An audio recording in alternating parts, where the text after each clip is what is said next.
všichni piloty skutečných vrtulníků, protože tohleto se zatím s velkým vrtulníkem odlétat nedá. To, co nám Petr Koller předvádí, tak je takzvaná 3D akrobacie. Je to akrobacie, kdy vrtulník opravdu je ovládán podle všech os a jak vidíte sami, tak těžko říct, která poloha u tohoto vrtulníku je vlastně normální, poněvadž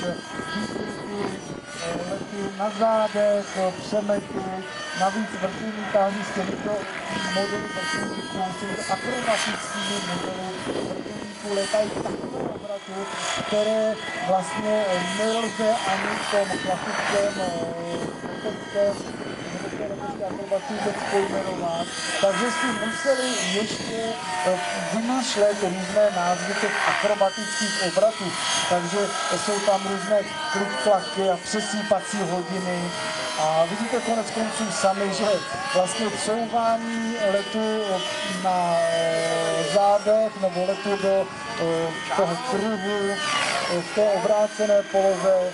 Nevím, jak by se to líbilo záchranářům nebo pacientovi, pokud by pilot záchranný vrtulník obrátil třeba do takovéto polohy, jako nám tady právě Petr Koller předvádí.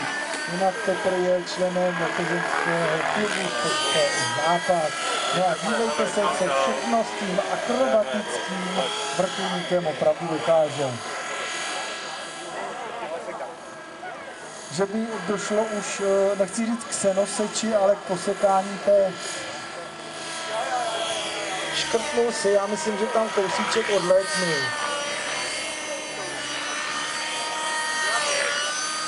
Možná, že nám Petr předvede, jak se seká tráva, taky jsem viděl, už nám to nepředvede. Ale